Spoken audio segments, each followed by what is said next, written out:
Il y a 3 semaines, j'ai découvert quelque chose dans les archives de Jérusalem qui a fait trembler mes mains.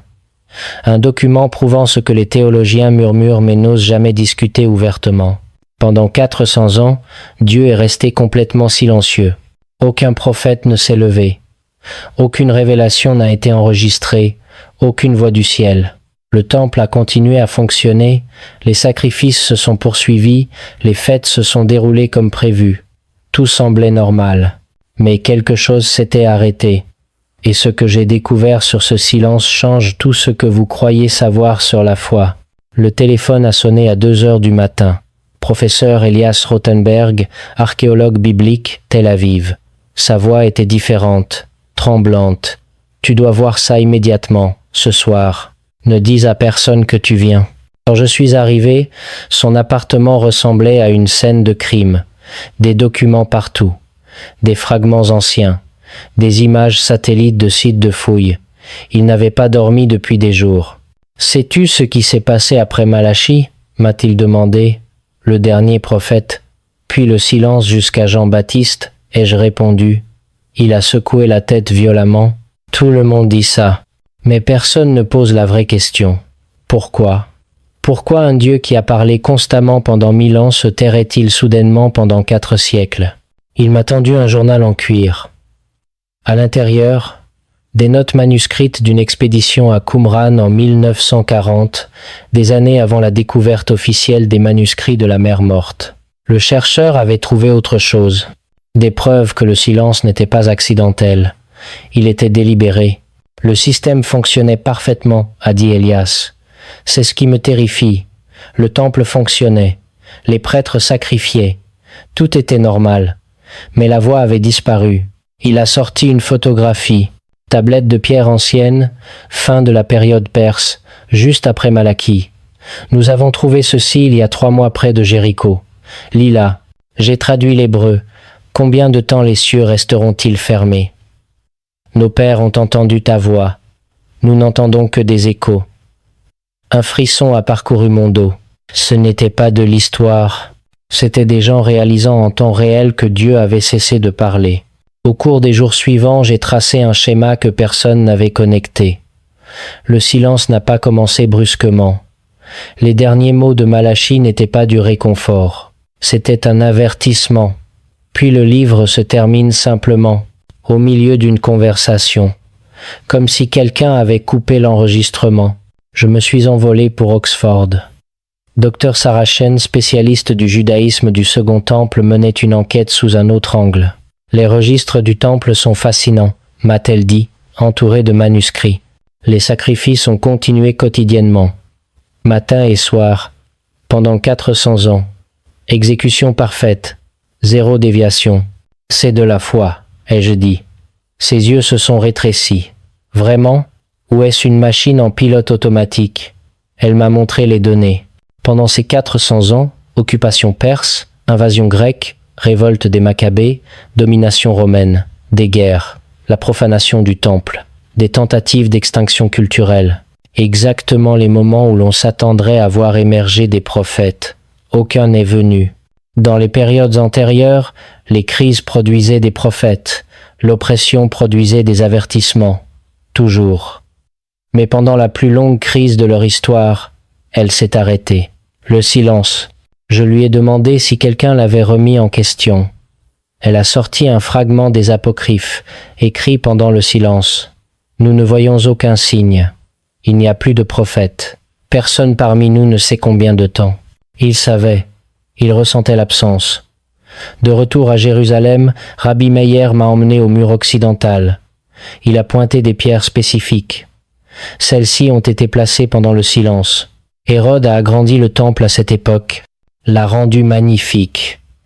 Plus grand que celui de Salomon. Il a touché la pierre ancienne.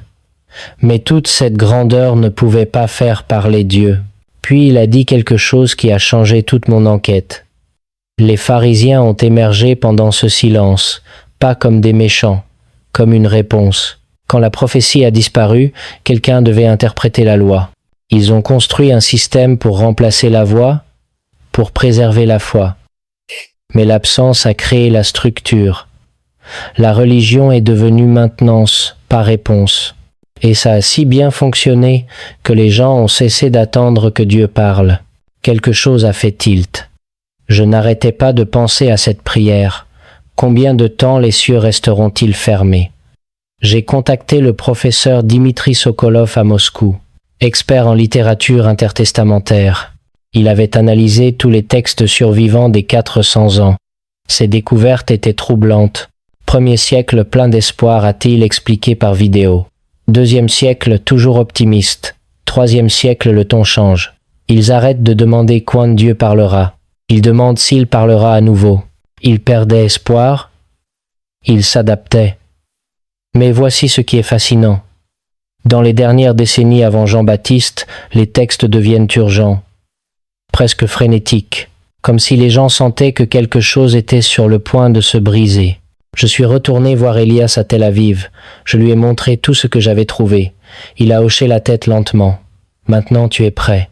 Il m'a emmené dans une installation sécurisée. Des artefacts non traités derrière du verre à climat contrôlé. Des fragments de poterie de la vallée du Jourdain, datés d'environ 30 de notre ère. De l'époque de Jean-Baptiste. Trouvés près des sites de baptême. Inscription simple. Nom. Date. Mais une phrase répétée sur plusieurs pièces. Il parle à nouveau. Pas un prophète est venu. Pas Dieu a envoyé un messager. Il parle à nouveau. Après 400 ans de silence, cela seul était le miracle.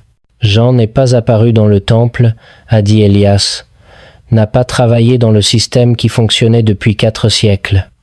Il est allé au désert, là où la voix a d'abord parlé à Moïse, ô prophète, le lieu des origines. Il a contourné toute la structure. Il a prouvé que la structure n'était pas là où résidait la voix. Les gens ont quitté le temple, quitté Jérusalem, ont marché dans le désert pour l'entendre. Ça te dit tout sur ce que ces 400 ans ont créé. Je lui ai demandé ce qu'il pensait que le silence signifiait vraiment.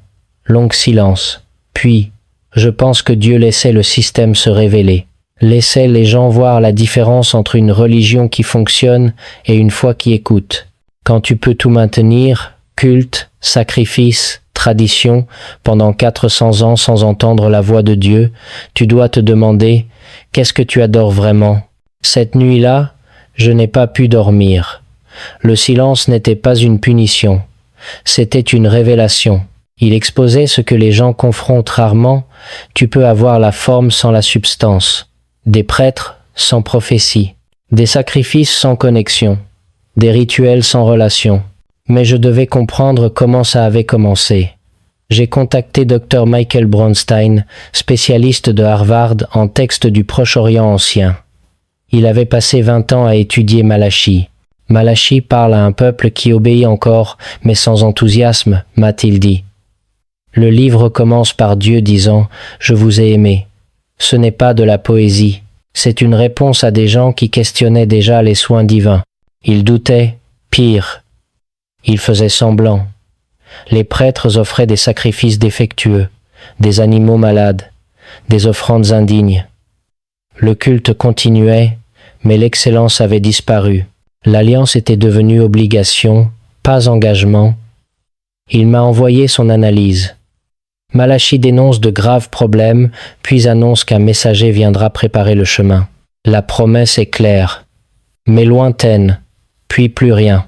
Le récit se termine simplement, a dit Bronstein. Pas de transition, pas de continuation. L'Ancien Testament s'arrête ici. Temple actif, prêtre sacrifiant, peuple adorant, mais plus de voix. J'ai passé des semaines dans des bibliothèques sur 3 continents. Le schéma est devenu indéniable. Le silence a duré des générations. Des hommes nés, vieillis, morts sans jamais entendre une voix prophétique. Des familles entières ont vécu et disparu sous le même ciel silencieux. Mais voici ce qui m'a choqué. L'histoire ne s'est pas figée. Israël a continué comme peuple. Jérusalem est resté centre religieux. Pendant que le ciel était silencieux, les empires se sont levés et sont tombés. La domination perse a cédé la place aux Grecs sous Alexandre. La culture hellénistique a envahi. Langues étrangères, coutumes, philosophies ont pénétré la vie juive. Puis la révolte des Maccabées. des guerres, purification du temple, autonomie momentanée. Même dans ces moments critiques, le silence. Finalement, Rome a pris le contrôle. Gouverneurs étrangers, impôts lourds, occupation militaire, aucune voix n'a émergé. Docteur, Shen m'avait montré quelque chose de crucial. Dans l'histoire biblique antérieure, le schéma était clair. Crise spirituelle produisait prophète, oppression produisait parole, déviation produisait avertissement. Maintenant, rien. Les gens priaient, les prêtres sacrifiaient, les fêtes célébrées, mais aucune réponse enregistrée. Cela a créé une expérience sans précédent. La foi devait continuer sans nouvelles instructions. Tout ce qu'Israël possédait spirituellement était dans le passé, dans la loi, dans les anciens écrits. Rien de nouveau du ciel. Et au fil du temps, le silence a cessé de causer de l'étrangeté. C'est devenu normal. Les gens ne se réveillaient plus en attendant une révélation, n'attendaient plus de prophètes aux portes de la ville. La foi a appris à se soutenir sur ce qui avait déjà été révélé. J'ai trouvé un manuscrit au British Museum. Journal anonyme de la fin de la période hellénistique, mon grand-père parlait des prophètes comme s'il les connaissait. Mon père en parlait comme de légendes. J'en parle comme de mythes. Le ciel a été silencieux toute ma vie. C'est simplement comme ça. C'est alors que j'ai compris. Le silence ne détruit pas la religion. Il la réorganise. Professeur Ali Amizrahi, Université de Tel Aviv, a expliqué la transformation. Sans prophète, le temple est devenu encore plus central, sacrifice offert quotidiennement comme prescrit. Matin, crépuscule. Le feu ne s'éteignait jamais, procédure répétée avec précision. Les fêtes marquaient le calendrier, Pâques, Pentecôte, Tabernacles. Les pèlerinages continuaient. Ça semble stable, ai-je dit. Opérationnellement, oui. Équipe sacerdotale bien définie, rôle clair, routines établies, rien d'improvisé. Le temple fonctionnait comme un organisme régulé. Chaque élément remplissait sa fonction. Chaque geste héritait du passé. Mais sans voix prophétique pour confronter, corriger ou appeler à la repentance, la foi était mesurée par l'exécution rituelle correcte. L'obéissance a cessé d'être réponse à la parole vivante. C'est devenu fidélité à la procédure. La loi qui avait été guidance est devenue centre absolu de l'expérience religieuse. Ce qui dépendait auparavant d'entendre Dieu dépendait maintenant de répéter correctement ce qui était établi. Cela a produit une religiosité spécifique, fonctionnelle, organisée, fiable, mais prévisible. Le culte ne nécessitait plus d'écoute active. Il nécessitait l'exécution. J'ai rencontré Rabbi Cohen à Brooklyn, érudit de 4e génération de la tradition pharisaïque. Les gens comprennent mal les pharisiens, a-t-il dit. Ils sont apparus comme réponse à un vrai problème. Comment préserver l'identité spirituelle d'Israël dans un monde dominé par des empires étrangers, sans nouvelles paroles du ciel? Quelle était leur solution? Approfondir l'étude de la loi, chaque commandement analysé, chaque ordre détaillé. La vie quotidienne régulée par des principes dérivés de l'écriture. L'objectif n'était pas le contrôle, c'était protéger l'alliance. Pour éviter les transgressions, la loi écrite s'est entourée d'explications pratiques. La tradition orale a émergé. Des règles supplémentaires créées comme clôture autour des commandements originaux. Rien de tout cela par rébellion, a expliqué Cohen, par zèle. Mais l'effet était profond. Au fur et à mesure que les interprétations gagnaient en force, elles ont commencé à fonctionner comme autorité finale. L'obéissance évaluée non pas en écoutant Dieu, mais par conformité au système interprétatif. La foi est devenue standardisée. Cela a généré de la stabilité. Athée, il continuait. En période de silence, la stabilité était précieuse, mais cela a aussi généré de la rigidité. Plus le système devenait complet, moins il restait d'espace pour l'attente d'une nouvelle voie. Parce que tout semblait expliqué, organisé, résolu.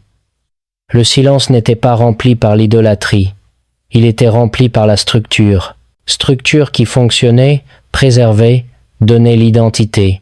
mais structure qui redéfinissait aussi où résidait l'autorité spirituelle. La voix prophétique, absente pendant des siècles, a cessé d'être activement attendue. La foi a appris à se maintenir dans des systèmes bien construits. Quand le système devient suffisant, le silence cesse d'être gênant. Il devient géré. Puis quelque chose s'est produit que personne n'avait prédit. Je passais en revue des rapports d'excavation du désert de Judée quand j'ai remarqué quelque chose. Plusieurs sites, même période. Tous montrant des preuves d'activité humaine massive soudaine vers 27 à 30 de notre ère. Pas militaire, pas commercial, religieux. J'ai appelé Dr. Shen.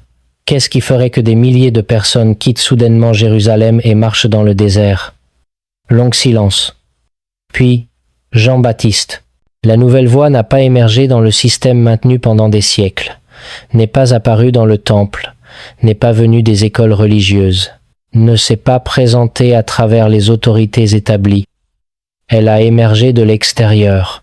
Dans le désert de Judée, loin du centre religieux et politique, une voix a commencé à être entendue, pas associée au maintien du système, à la convocation du peuple. L'homme était Jean, l'endroit n'était pas accidentel. Rabbi Meir avait expliqué, le désert occupe une place centrale dans la mémoire spirituelle d'Israël. Dans le désert, le peuple a entendu Dieu en quittant l'Égypte. Dans le désert, la loi a été donnée. Dans le désert, la nation s'est formée. Après des siècles de silence, la voix est revenue dans le même environnement d'absence. Jean ne s'est pas présenté comme prêtre du temple, bien que descendant d'une famille sacerdotale. N'a pas revendiqué de position institutionnelle.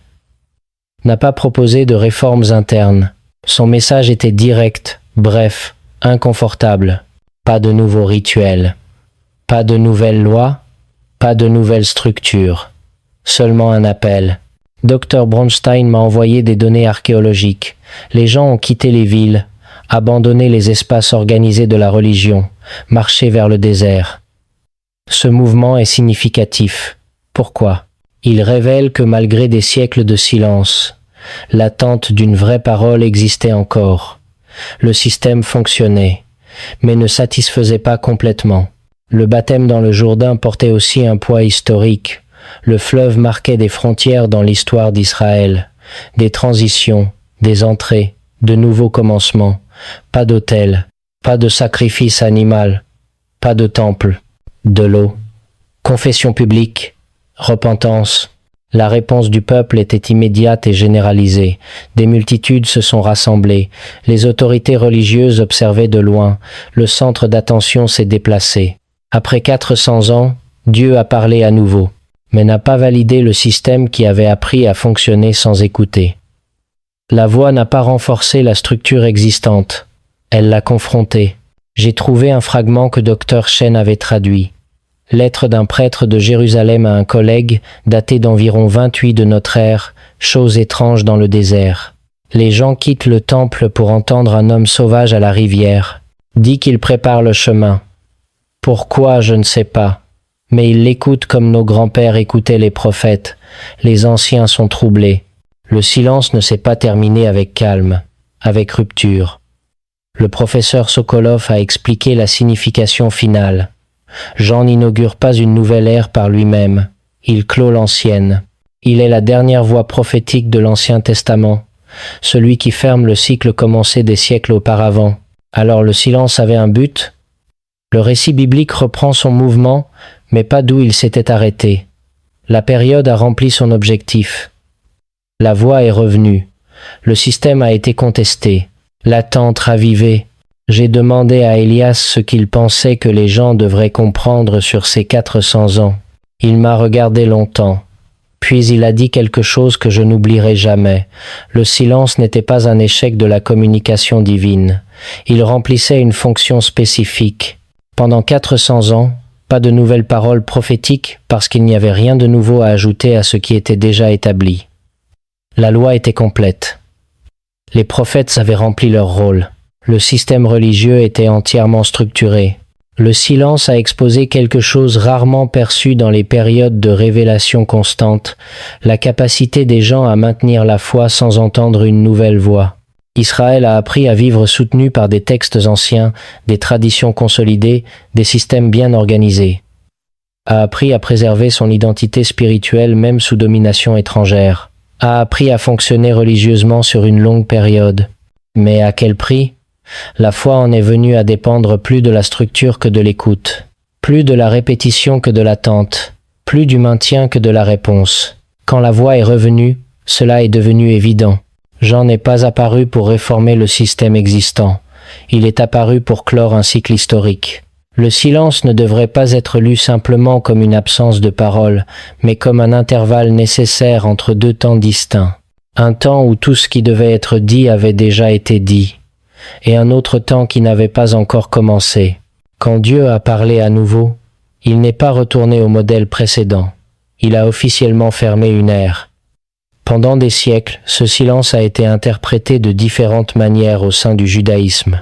Certains y voyaient une discipline, d'autres une attente, d'autres la fin définitive de l'ère prophétique. Mais quand Jean-Baptiste est apparu, personne ne l'a traité comme quelque chose d'ordinaire. Les foules n'ont pas réagi comme si elles voyaient juste un autre enseignant.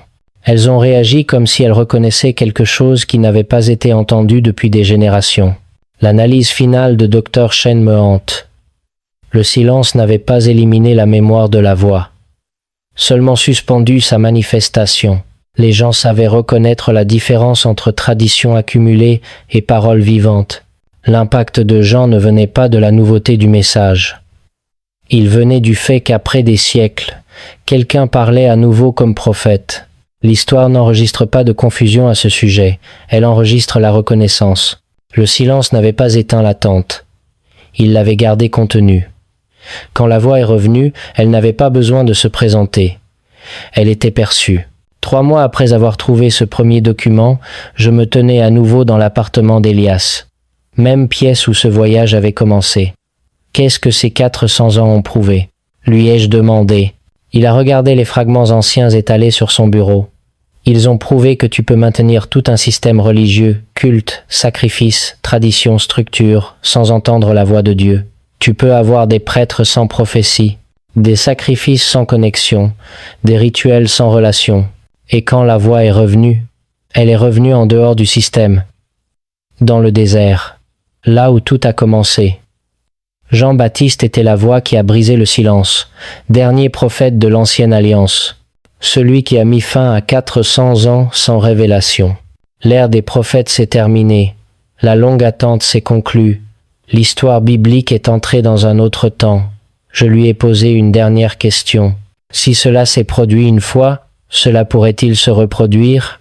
Dieu pourrait-il se taire alors que tout semble normal? Il n'a pas répondu immédiatement. Il m'a juste regardé avec cette même expression de notre première rencontre, celle qui disait que certaines questions n'ont pas besoin de réponse.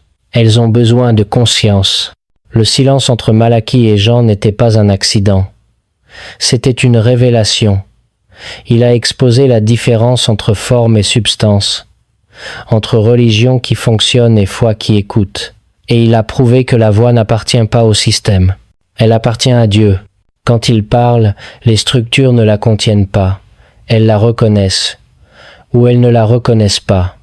Après 400 ans, la voix est revenue. Pas pour valider ce qui avait été construit, pour clore ce qui était terminé, et commencer ce qui venait ensuite.